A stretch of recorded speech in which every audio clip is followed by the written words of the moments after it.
कोहरा दिल्ली की सर्दी के बारे में पूरा इंडिया जानता है। कड़कती ठंड में दिल्ली बहुत ही खूबसूरत लगती है, पर इसी ठंड में हमें देखने को मिलता है खूब सारा कोहरा, घना कोहरा जो एक चादर की तरह पूरी दिल्ली को ढक देता है। पर क्या हो अगर ये कोहरा अपने साथ कुछ ऐसा लेकर आए जो आपकी जिंदगी ही बदल दे। आज की कहानी है याविन और उसके दोस्तों की। याविन और उसके दोस्त दिल्ली के बढ़ते पोल्यूशन से परेशान हो गए थे और कुछ समय के लिए दिल्ली से बाहर जाना चाहते थे। उन सभी ने मिलकर हिमाचल जाने का प्लान बनाया। 3 दिन बाद ही उन्होंने कैब हायर की और सुबह 4 बजे अपनी ट्रिप के लिए निकल गए।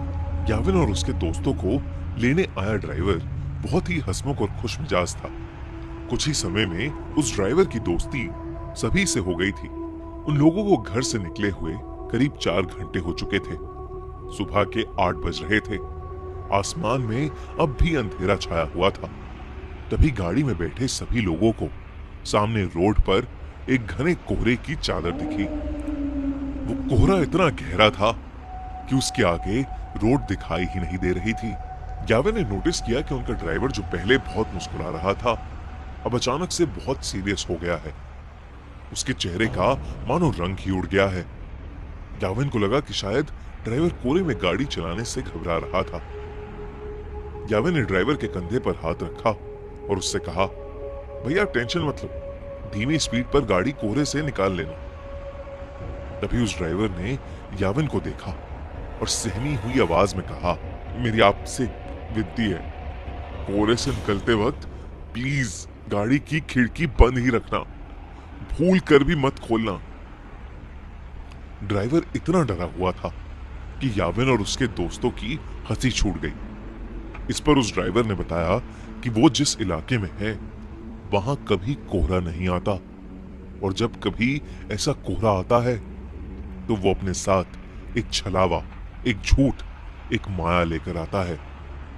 याविन और उसके दोस्तों को ड्राइवर की बात पर विश्वास नहीं हुआ।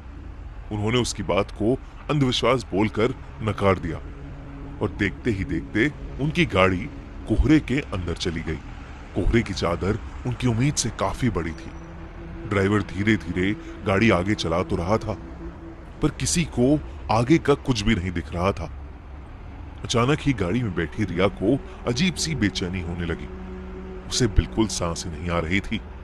वो ड्राइवर की बात को भूल गई और उसने गाड़ी का शीशा खोल दिया और अपनी गर्दन गाड़ी के शीशे से थोड़ी बाहर निकाल ली। खिड़की खोलते ही रिया को वापस सांस आई, लेकिन वो कोहरा अब गाड़ी के अंदर आ चुका था। कुछ ही सेकंड्स बाद जैसे ही रिया ने गाड़ी के अंदर देखा तो उसके होश ही उड़ गए। गाड़ी रोड पर चल रही थी, पर उस गाड़ी के अंदर रिया के अलावा और कोई नहीं था। रिया की सांस वही अटक गई। याविन, रवि और ड्राइवर तीनों ही गाड़ी से गायब थे। गाड़ी अपने आप आगे चल रही थी। रिया ने गाड़ी से कूदने के लिए गाड़ी का दरवाजा खोलने की कोशिश की, पर गाड़ी लॉक थी और जोर लगाने पर भी उसका लॉक नहीं खुल रहा था। वो जोर जोर से गाड़ी के अंदर चिल्लाने लगी। तभी कुछ ही देर में धीरे धीरे वो गाड़ी खुद ही रुक गई और दरवाजे का लॉक अपने आप खुल गया। रिया ने बिना कुछ सोचे समझे गाड़ी का लॉक खोला और गाड़ी से बाहर भागने लगी, पर उसे अपने आसपास घने कोहरे के अलावा और कुछ भी नहीं दिख रहा था। रिया चिल्ला चिल्ला कर मदद मांगने लगी। उसका दिल अब उसके शरीर से बाहर आ रहा था कि तभी उस कोहरे में कुछ दूर पर उसे एक काली परछाई दिखी जो एक बहुत ही बड़े आदमी जैसी लग रही थी। रिया मदद के लिए उस आदमी की तरफ भागने लगी, पर भागते हुए उसने ये देखा कि वो परछाई के करीब पहुंच ही नहीं पा रही है। वो परछाई हमेशा उतनी ही दूर होती जितनी पहले थी। इससे पहले रिया कुछ भी समझ पाती, उसे महसूस हुआ कि जैसे उसके पीछे कोई खड़ा हुआ है। रिया अब इतनी डर चुकी थी कि उसके अंदर पीछे मुड़ने की भी हिम्मत नहीं थी, पर हिम्मत करके जब रिया ने पीछे देखा, उसकी रूह कांप गई। रिया के पीछे एक 12 फीट लंबा काला साया था। लंबे काले साए को देखकर रिया पूरी तरह कांपने लगी। तभी अचानक रिया को पीछे से एक बहुत जोर का धक्का लगा और वो नीचे गिर पड़ी। ग्याविन, रवि, वो ड्राइवर और रिया अब भी गाड़ी में थे। रिया ने जैसी वो खिड़की खोली थी, वो बेहोश हो गई थी। उस ड्राइवर ने उसके बेहोश होते ही रवि को जल्दी से वो खिड़की बंद करने को कहा। ग्याविन और रवि रिया की हालत देखकर उसे जगाने की कोशिश कर रहे थे और ड्राइवर बस बार बार एक ही चीज बोले जा रहा था, गाड़ी की खिड़की नहीं खोलनी चाहिए थी, नहीं खोलनी चाहिए थी गाड़ी की खिड़की। ग्याविन को अब ड्राइवर पर गुस्सा आने लगा था। उसे लग रहा था कि वो ड्राइवर एक मेडिकल इमरजेंसी पर महम की पट्टी चढ़ा रहा है। ग्याविन बस वहां से निकलकर रिया को हॉस्पिटल ले जाना चाहता था। ग्याविन ने ड्राइवर को गाड़ी तेज चलाने के लिए कहा।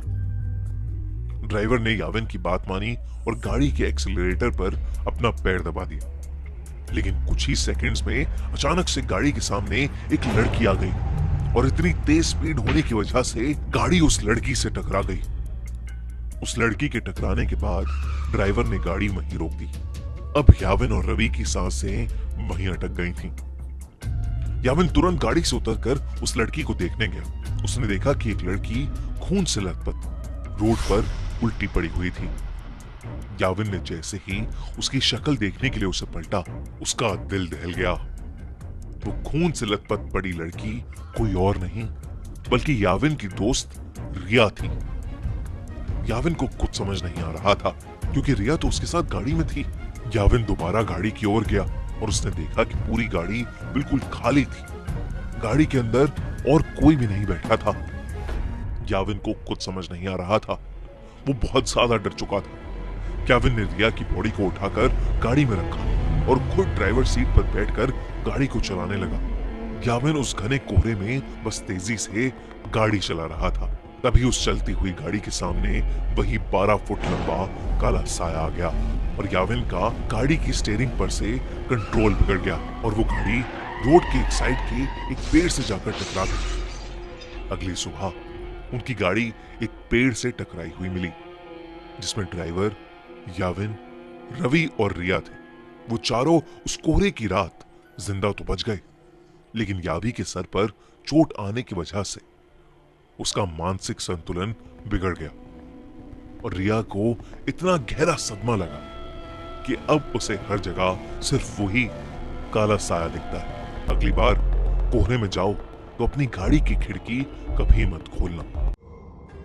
ये कहानी आपको अच्छी लगी हो तो हमें सब्सक्राइब करें, हमारा इंस्टाग्राम और फेसबुक पेज जरूर फॉलो करें और हाँ दोस्तों, सब्सक्राइब करना भूलना मत।